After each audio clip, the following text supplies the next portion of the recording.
Les forces spéciales russes sont l'une des plus redoutées au monde, elles font face à une variété de menaces provenant de l'intérieur et de l'extérieur. Cela signifie qu'elles doivent toujours être en alerte car tout événement peut survenir.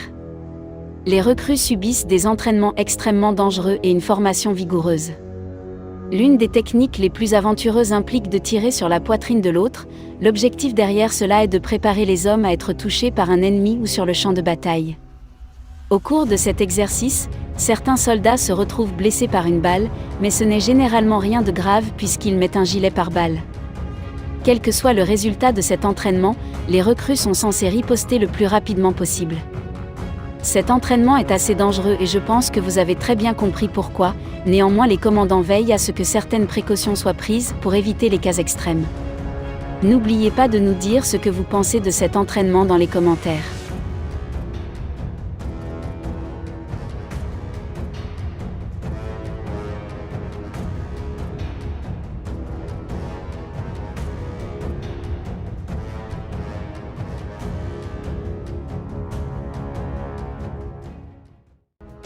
Pendant la guerre froide, l'Union soviétique n'était pas en mesure d'égaler la flotte de surface des États-Unis, mais la marine soviétique disposait d'une force sous-marine nettement plus importante. Maintenant que Moscou a remis l'accent sur ses croiseurs sous-marins, comment les derniers sous-marins de la Russie se comparent à ceux en service dans la marine américaine? Le constructeur naval russe Sevmash a lancé le troisième sous-marin à propulsion nucléaire Yasen-M, le Krasnoïarsk. Au cours de l'événement, le sous-marin lanceur d'engins est sorti d'un hall de production pour se retrouver dans un bassin de remplissage d'où il sortira en mer pour des essais en usine et des essais d'État. Krasnoïarsk est le troisième des Yasen-M modernisés. La Russie a achevé un seul sous-marin du projet 885, le Severodvinsk, en 2011. Il a été livré à la marine en 2013, 20 ans après le début de sa construction en 1993. Le premier sous-marin Yasen-M, Kazan, est entré en service 12 ans après le début de sa construction en 2009, tandis que le second devrait être mis en service d'ici la fin de l'année. Le Krasnoïarsk est sorti du hall après le début de sa construction en 2014. Le constructeur naval n'a pas précisé quand le sous-marin pourrait être remis au client. Les sous-marins Yasen-M déplacent 13 800 tonnes en immersion et sont équipés de 24 missiles antinavires Onyx, ou SSN-26, et de missiles de croisière d'attaque terrestre calibre SSN-27 en plus des torpilles.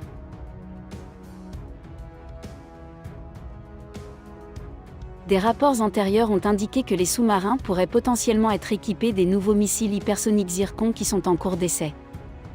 La Russie a actuellement 5 autres sous-marins de cette classe en construction. Le projet 885M de la Russie. Développée à la fin des années 1980, la classe Yasen était initialement destinée à remplacer les sous-marins d'attaque à propulsion nucléaire vieillissants de la classe Akula de la Russie. Modernisé après l'effondrement de l'Union soviétique, le projet 885M a fait l'objet d'une importante mise à jour, avec des modifications de conception et des améliorations de performance. Les sous-marins peuvent atteindre une vitesse maximale de 65 km/h.